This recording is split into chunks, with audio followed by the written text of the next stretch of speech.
विच दस्तूर ज़माने दे मस्कीन ते ज़ुल्म रवा नहीं।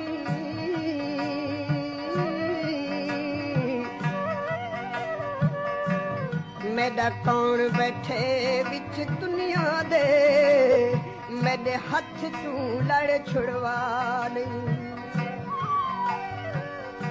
नारोल में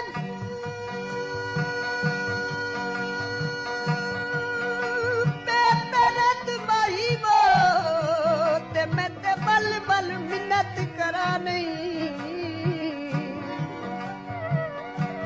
इकबाल दे संग तू ना बोली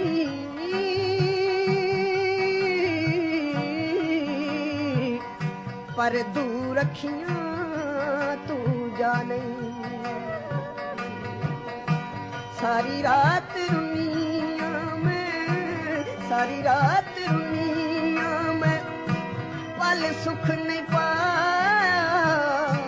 सच्ची दस वे ढोला पल क्यों नहीं आया। सारी रात रुनिया में पल सुख